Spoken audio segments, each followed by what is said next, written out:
Fish 14. Divine and demonic natures. There are two kinds of persons in this dualistic world. One kind is called divine, or saintly, sadhu, or sura, in Sanskrit, whilst the other kind is known as demonic, or satanic, papatman, or asura, in Sanskrit. Because, like everything in material reality, divine and demonic are related, interconnected concepts, there is an extremely fine, neutral midpoint between the two natures. To grasp what constitutes actual holiness, and thereby discern what constitutes wickedness, simply read the entirety of this holy scripture, particularly chapters 12 and 13. In a nutshell, the more unlawful is a person, the more demonic is that person, whereas the more loving a person, the more saintly is he or she. Again, it is imperative to read the previous two chapters, in order to understand what comprises true holiness, because, by unlawful, it is not meant a person who breaches the arbitrary, subjective rules and regulations of his community or his, invariably corrupt, government, but one who obeys the actual law, which is founded on the metric of non-violence, non-injury, or non-harm, ahimsa paramo dharma, in Sanskrit. A human who is more than 50% holy is called divine, whilst one who is more than 50% evil is termed demonic. There are practically no humans who are 100% divine, and conversely, none who are totally demonic. Each person falls someplace in the spectrum of this dichotomy, and obviously, one can, and usually does, move up or down the continuum at any point in time during one's life. The method of calculating the holiness or the wickedness of any particular person is not an exact science. Obviously, it is not possible for a person to take some kind of empirical, controlled test, in order to determine how holy is he or she at any given point in time, in the same way that one can test a person's blood sugar level or body mass index. Logically speaking, the most holy, righteous, and enlightened authority on earth at any given time is most qualified to judge the character of all others. This person is most likely to be the contemporary world teacher, Jagadguru, Visveguru, or Sadguru, in Sanskrit, who is often mistakenly considered to be an incarnation of God, Avatara, in Sanskrit. Unfortunately, the overwhelming majority of humans in this age of darkness, Kali Yuga, in Sanskrit, are afflicted with a particularly nasty, demonic mentality. It honestly seems to this author that, if society continues its decadent course, unless by some miracle, there will be hardly a single holy man or holy woman remaining in the coming century, or even in the coming decade.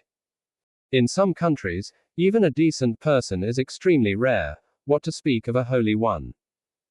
Only if legitimate kings regain control of the majority of nations on earth, could this trajectory towards annihilation be reversed, since, as amply demonstrated in chapters 21 and 22, a genuine king alone has the right to rule a nation. None but an actual monarch has both the authoritative demeanor and the necessary righteousness to impose dharmic edicts upon a people. After residing in the Philippines for a couple of decades, and meeting literally tens of thousands of individuals, either in person, via telephone text messages, or social media on the internet, I have yet to come across a single decent Filipino.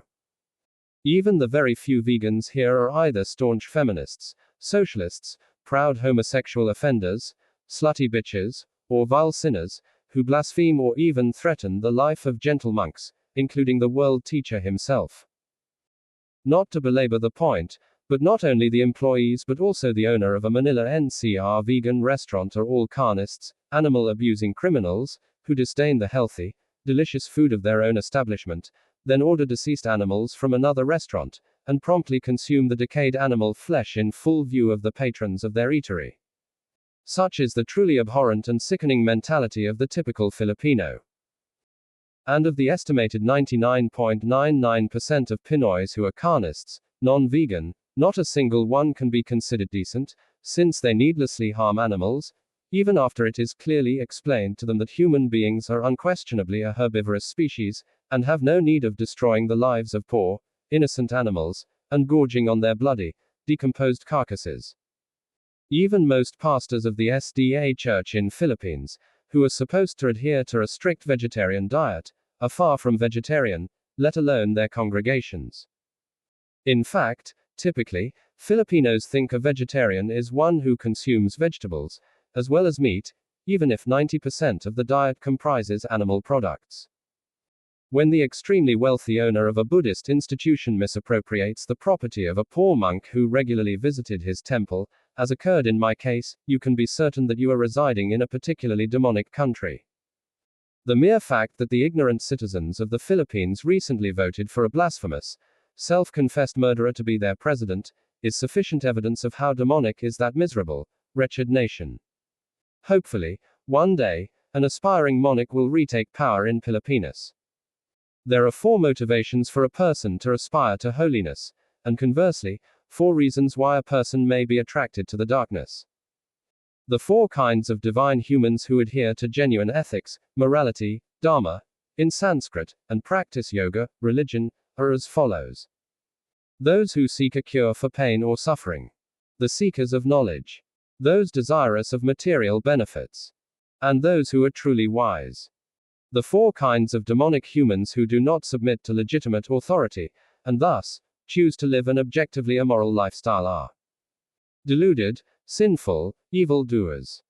Irreligious persons, meaning, those who do not follow an authorized system of yoga and moral precepts, known in Bharata as Dharma, or Dharma.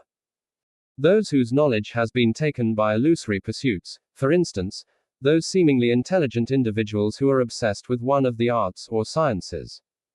And those humans who are afflicted with a nasty, conniving, demonic mentality. In conclusion, however, it must be emphasized that the ultimate reason for any particular human being possessing either a divine nature or a demonic nature, is due not to any factor under the individual's control. Rather, it is due to the fact that a person's nature is determined by his or her specific genotype at the time of conception, as well as her environmental conditioning and milieu, which may include any mutations within that genetic sequence, as fully illustrated in Chapter 11 of the holiest of all holy scriptures, this final instruction sheet for humanity. Therefore, one ought to have compassion for those unfortunate souls who are afflicted with a demonic mentality, without condoning their evil actions, clearly. Every immoral deed must necessarily be punished in an appropriate manner, see Chapter 12, for further details on this topic. I see the coming of a new age, where barbaric leaders rule over a vicious, broken world, where puny, fearful, hard men live insignificant lives, white hair at 16 and copulating with animals. Their women perfect whores, making love with greedy mouths. Trees stunted lifeless, no more flowers, no more purity. Ambition, corruption, commerce, it's the age of Kali, the dark time. Crime stalks the cities. All the waters sucked up by the sky. Scalded earth, scorched to dead ash. The rains fall and engulf the earth. All that remains is a grey sea, without man, beast or tree. Markandeya Muni, speaking to King Yudhishthira, loosely paraphrased in English, by British theatre and film director, Peter Brook. Markandeya Samasya Parva, Vanaparva, 3, 188, 63-80, Mahabharata, compiled by Krishnadvipayana, aka Srila Vyasadeva.